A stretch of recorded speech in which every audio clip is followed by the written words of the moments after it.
भादों के महीने में सोमवार के दिन भगवान शंकर को अगर जल चढ़ाया जाता है तो हमारे घर में शीतलता का अनुभव होता है।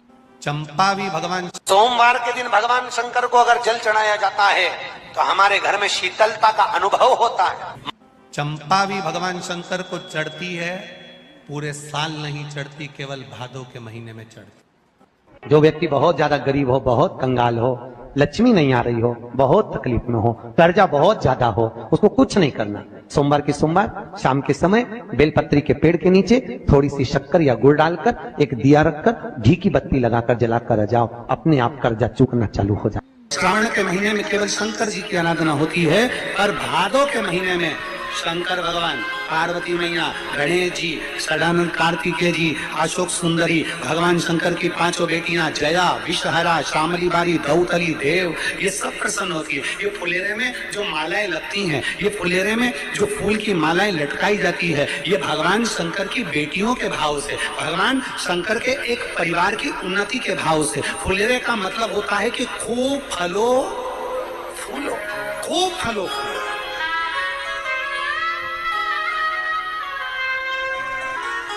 जितना आनंद ले सकते हो उतना जीवन का आनंद प्रयास करना। दूध अगर प्राप्त हो जाए, के पत्ते से दूध कटोरी में लेकर मात्र बेलपत्री के पत्रे से एक एक बूंद, अगर दूध आप एक बूंद अगर ज्यादा ना मिला हो, एक चम्मच भी अगर आपको दूध देसी गाय का मिल गया हो, बेलपत्री के पत्ते से तुम्हारे घर के अंदर अगर शिवलिंग है या मंदिर में शिवलिंग है या तुम्हारे नजदीक में कोई शिवलिंग है, उस पर बूंद बूंद एक एक बूंद अगर शिवलिंग पर दूध समर्पित कर रहे हो, श्री शिवाय नमस्तुभ्यम, नमः शिवाय, या षडाक्षर मंत्र ओम नमः शिवाय, या 33 अक्षर का मंत्र महामृत्युंजय मंत्र, इसका स्मरण कर कर शिव जी पर देसी गाय का दूध समर्पित कर कर इस बेलपत्री को अशोक सुंदरी वाली जगह पर अगर आप समर्पित कर देते हैं, फिर आप जिस भी चीज के लिए अप्लाई करें, मेरा देवाधिदेव महादेव आपका हाथ पकड़कर खींच कर आगे बढ़ा ही दे। तुमरुका जी बाच रहे हैं उसको, जिन तुमरुका जी का घोड़े का मुंह है, शरीर सुंदर है, मनुष्य का है, देव ऋषि नारद जैसी वीणा है उनके हाथ में, एक हाथ में करताल है, वो तुमरुका जी, वो तुमरुका जी जो शिव महापुराण की कथा को कर रहे हैं, बाच रहे हैं, सुना रहे हैं। अब शंकर की कथा में मन एक भक्त का जब लगता है तो भगवान परीक्षा भी बहुत लेता है। बहुत ध्यान देना, भक्त जब भगवान की ओर झुक जाता है, भक्त जब भगवान का हो जाता है, भक्त जब भगवान की ओर समर्पित हो जाता है, तब भगवान अपने भक्त से खेलना चालू कर देता है। तब भगवान अपने भक्त से थोड़ा थोड़ा खेलता है, मैं भक्त से भगवान थोड़ा आनंद लेता है, परीक्षा लेता है। एक बार माता लक्ष्मी भगवान विष्णु के साथ बैठी हुई थी, पार्वती शंकर जी के साथ बैठी हुई थी, ब्रह्माणी ब्रह्मा जी के साथ बैठी हुई थी, और ये तीनों बैठी हुई और तीनों के पति साथ में बैठे हुए थे। तो तीनों ने एक साथ प्रश्न किया, लक्ष्मी जी ने भगवान विष्णु से, माता पार्वती जी ने शिव जी से, ब्रह्माणी ने ब्रह्मा जी से, तीनों ने एक साथ प्रश्न किया कि ये बताओ प्रभु, आपको सबसे ज्यादा प्रिय कौन है?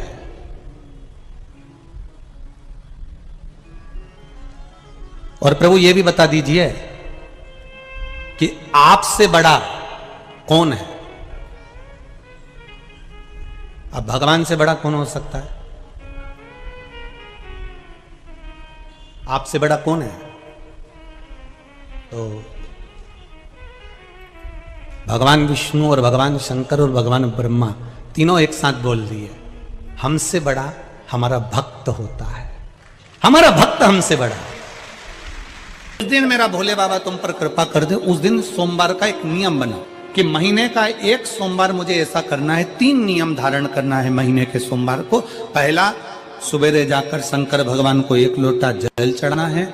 दूसरा, दोपहर के समय पर जाकर मुझे बेलपत्री के वृक्ष के नीचे खाना रखकर बेलपत्री की 7, 11, 21, 108, 51 जितनी परिक्रमा आप लगा सकते हो वो लगाना है। और तीसरा, बेलपत्री के वृक्ष के नीचे और शंकर के मंदिर के दरवाजे पर मुझे एक घी का दीपक लगाना है। बस ये 3 नियम जिसने महीने में एक बार ले लिया, समझ लो उसको पीछे हटने की जरूरत ही नहीं, वो आगे ही। शिव महापुराण की कथा तो यहां तक कहती है कि अगर आप सोमवार का व्रत करते हो, संकट सोमवार का व्रत करते हो, 16 सोमवार का व्रत करते हो, और आप सोमवार के दिन अगर बेलपत्री के वृक्ष से बेलपत्र तोड़ रहे हो तो उसका भी दोष है महाराज। अच्छे से समझ लेना, अगर विश्वास और श्रद्धा के साथ अगर भगवान को कुछ भी दिया जाता है तो भगवान उसको स्वीकार करते हैं। भरोसे के साथ अगर परमात्मा को कुछ दिया जाता है तो भगवान उसे स्वीकार करते हैं। अब शबरी अम्बा ने, माता शबरी अम्बा ने राम जी को बेर दिए थे तो वो कौन से थे? झूठे थे ना।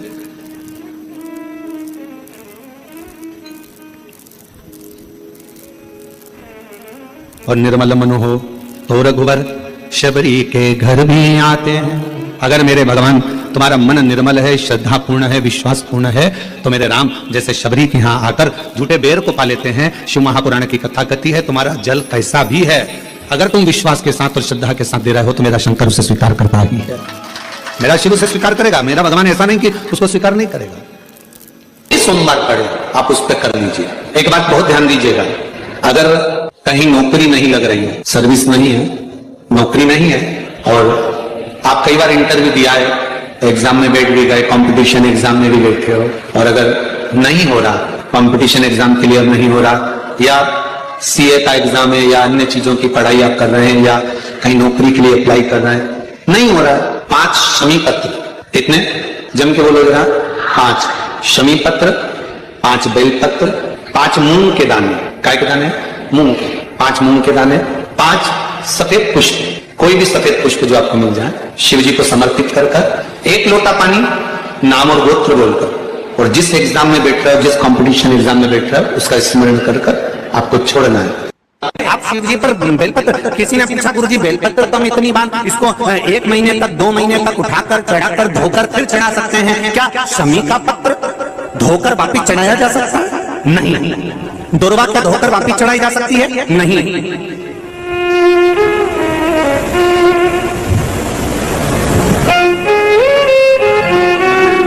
शमी का पत्र धोकर वापिस नहीं चढ़ाया जा सकता, फिर धो लोगे फिर चढ़ा दोगे, ये नहीं हो सकता।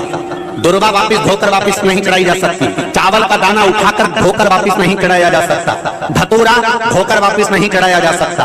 केवल एक बेलपत्र ऐसी है, केवल एक बेल का पत्ता ऐसा है जिसमें ब्रह्मा विष्णु महेश और 64 योगनियां और 33 कौटी देवता, आपको पहले भी कहा, यहां से यहां तक 64 योगनियां, यहां से यहां तक 33 कोटि देवता इस बेलपत्र के अंदर विराजमान है। इसलिए इसको आप बार बार धोकर चढ़ाओगे तो भी वो स्वीकार कर लेगा, और बाकी की चीजों को नहीं, बाकी की चीजों को। तुम सोचो कि शमी पत्ते को धो लें, शमी पत्र को धो लें और वापिस चढ़ा दें? नहीं। दुर्वा को धो लें वापिस चढ़ा दें? नहीं। चावल के दाने को वापिस धो लें चढ़ा दें? नहीं। धतूरे को वापिस धोकर चढ़ा दें? नहीं। केवल एक बेलपत्र ऐसा है जिसको धोया जाए, चढ़ाया जाए। शिव जी पर अगर धो भी नहीं पाओ तो केवल उठाया और भगवान का पंचाक्षर मंत्र बोला, नमः शिवाय बोला, तो ही चढ़ा दिया, तो ही स्वीकार कर देता। नहीं धोया मत, तो भी स्वीकार,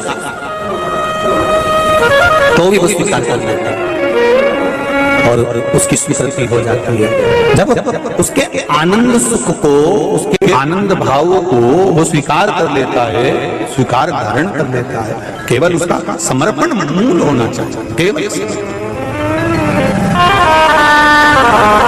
किसी ने पूछा गुरुजी ये सब कर्म के अनुसार होता है? हाँ, तो कर्म कटेगा कैसे, हमारा दुख मिटेगा कैसे? व्यर्थ के चक्कर में पड़ोगे, कहीं के बाबा जोगी के चक्कर में पड़ोगे और बेल भभूति के चक्कर में पड़ोगे तो तुम्हारा कर्म कभी कटने वाला नहीं है। कर्म केवल एक ही तरह से कटेगा, तेरे मंदिर में आना मेरा काम है और मेरी बिगड़ी मनाना तेरा, केवल एक कार्य। सावन के महीने में जिस व्यक्ति पर कर्जा बहुत ज्यादा मात्रा में हो जाता है और कर्जा चूकता नहीं है, आप बहुत प्रयास कर लिए, कभी मौका लगे कर्जा मुक्ति के लिए, अगर कोई श्रेष्ठ वृक्ष माना गया है तो वो बट का वृक्ष माना गया। महाराज। इसलिए प्रशासनिक कार्य के लिए, मानसिक टेंशन में, परेशानियों में बटकेश्वर महादेव का स्मरण किया जाता है। और यदि निवेदन करूंगा, बहुत ज्यादा यदि आपको कर्जा हो गया, बहुत ज्यादा कर्जा हो गया और वो कर्जा चूक ही नहीं रहा, तो थोड़े दिन बड़ के पेड़ के नीचे आप बटकेश्वर महादेव के लिए 1 लोटा पानी, उसमें थोड़ा सा पिसा हुआ चावल पीस के गला लेना, चावल को और पीस लेना, पीस के उस पानी में मिला लेना और मिलाकर उसमें थोड़ी सी हल्दी पिसी हुई डालकर बटकेश्वर महादेव के नाम से बड़ के पेड़ के नीचे अपनी कामना कर कर जो कर्जा हुआ है उस कर्जे का भान देते हुए, स्मरण देते हुए छोड़ दीजिए। महाराज 2 या 3 सोमवार एक ही जगह पर